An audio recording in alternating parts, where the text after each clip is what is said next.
I'm here with Jake Johnson from New Girl. Jake, welcome. Thank you for having me. I'm loving this season of New Girl, and everybody talks about sophomore slumps happening to show. It didn't happen to New Girl. If anything, it got better. Thank you. I think so too. How do you think you dodged the dreaded sophomore slump? You know, I don't like to give them credit, but I think our writers. Yeah. And I hate saying it, because I think there's a battle between actors and writers on all television shows. I think they created something our first season, which was really good, and it could have gone a lot of different directions. And then I feel like it got funnier season 2, crazier, and also more grounded. Mm-hmm. And I felt, at least for myself, I didn't know who my character was all first season. And I'll tell that to Liz. I'd read a table read script, and I'll go, so now Nick does this. And she'd be like, just say the lines, it makes sense. And when I came back for season 2, not only did I think Nick was very clear on the page, I thought all the characters were. Like, I think Schmidt and Jess were very clear season 1. Mm-hmm. And this season, I think Nick is, I think Winston is, I think Cece is. I think the whole show works in a much better way. Are you relieved that they didn't drag out the Nick and Jess will they or won't they for 6 seasons like a lot of other shows? I personally think that's what contributed to the season being so successful. Look at those 2 totally normal roommates. I bet they never sucked face, but we did. You sucked my face. I sucked your face. You did. Yeah, thanks for saying that. I do, yes. Table for 2, fanciest restaurant in town. Yeah, and then we could have sex. I didn't want to wait, because I felt like the way I'd been playing Nick from the pilot was he has feelings for her. Now, if they're going to get together or not get together, who knows, but to deny that over and over for years, it just didn't feel as honest. And I don't know if they're going to be together or not. You know, I don't think Liz knows. So, but at least being honest of like, yeah, these 2 people live together, there's a chemistry, things are gonna happen. Your hand's on my boob. Yeah.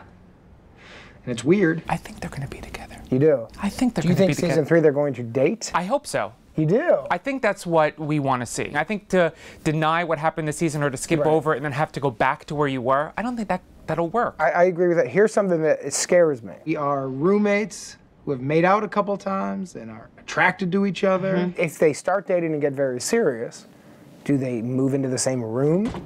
Do they leave the law? It's like, I don't want to... These are the questions, Jake. These are the big questions. Here's what I kind of think. Yeah. Knowing these characters, how I kind of know them, who knows? We need a long-term solution. I'll give you a long-term solution. I think they're going to try at some point. Then I think they're going to screw it up and then have to try to deal with being friends while this thing is still there. And I think it will go unresolved for a while. Well, that's the problem, isn't it? Because I live here too, and I'm gonna be here when all this goes to crap. I think you just slipped me a spoiler disguised as speculation. But you didn't sneeze, so it wasn't a true spoiler. It wasn't a true spoiler. Well, let's talk about this season. So you've got the Big Virgins flashback episode coming up. Are there any Nick moments in that episode? There's a big one. Yeah. The Virgins episode, Liz Meriwether wrote that, and you know, she's our creator. She doesn't write every episode. This was when she wrote and she was there, and it's how each character loses their virginity. So we flash back, you know. Some bad hair for Nick. Bad hair with braces for Nick. Winston's very funny in it. Fat Schmidt and Elizabeth, who I think she is awesome. Mm-hmm.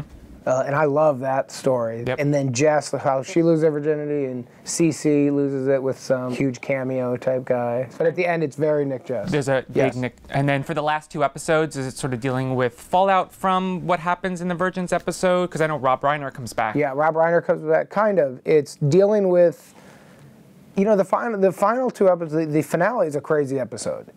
We have a crazy guest star on it. The Honey Badger? So you've heard. I've heard. I just start sneezing when you say honey badger. Is it actually a honey badger or just a badger? In fact, as a 100% confirmation, there's no such thing as honey badgers. Is that true? That's a fact. Oh God, that's crushing. It's not a fact. What? I don't know. You just made that up. I'm just making it up. So there's a badge. Is that the guest you were talking about? There's another one. Oh. Taylor Swift. Oh, Taylor Swift. That's a pretty big one. I'm more excited about the badger. I gotta say, I'm not huge into Taylor Swift's music. It's not that I don't like it, I don't really know it. Yeah. Seeing her in person, it's a very weird experience. Mm-hmm. You're like, oh yeah, you're Taylor Swift. Yeah.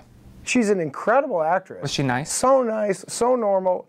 And I'm not just saying this, she was so good that it was kind of annoying because on our show, they'll yell alt jokes at you.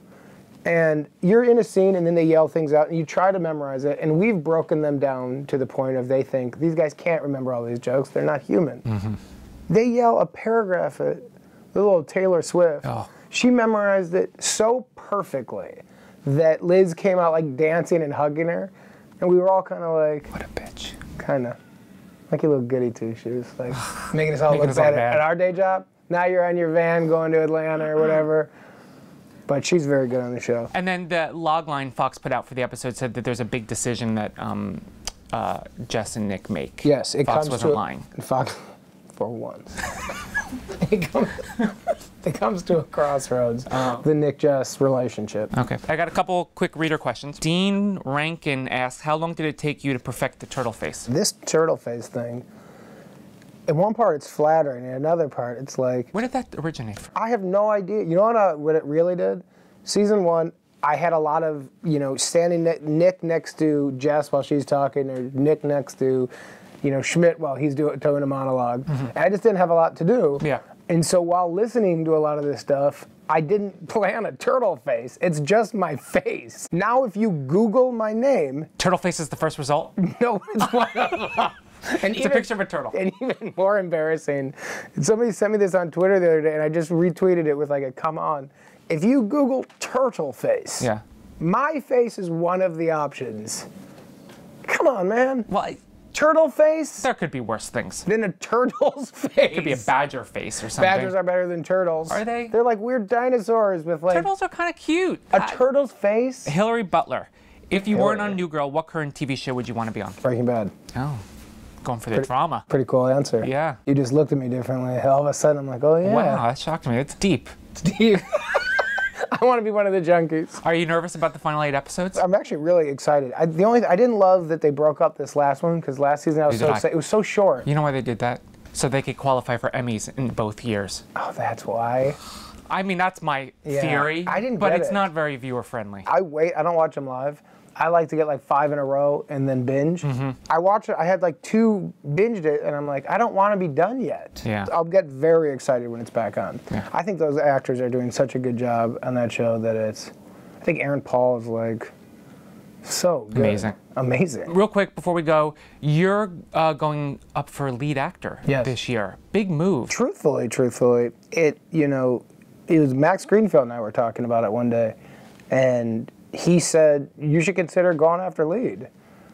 And I thought like, well, I'm not really the lead, Zoe's the lead. And he goes, no, the Nick Jess is really like, and we had a big conversation in my trailer about it, and I thought it was interesting. And then I, threw out the idea to my publicist, and we all talked about it. And as just like a theory, I think we all thought it was kind of a fun, move. And smart. It's like Modern Family has the It's supporting like the whole- category yeah. locked in. As well as with my character, and I really realized that the more I thought about it, I don't just do supporting, because what I love about a supporting character, and that's what I, kind of strive to be on this show, is you just get the crazy jokes, the huge laughs, and you support that kind of main A story. Mm-hmm. The lead has to do more of like, moving story along and heavy lifting at times. And I realized with Nick Jess, there's a lot of scenes where you're like, oh, this just isn't like 3 great jokes. Mm-hmm. This is like we're trying to, and I'm like, oh yeah, that makes sense. So whatever happens, I'm kind of excited to try for it. Hi, I'm Adam Pally. And I'm Gillian Jacobs. And subscribe to ENTV. For all your entertainment news first.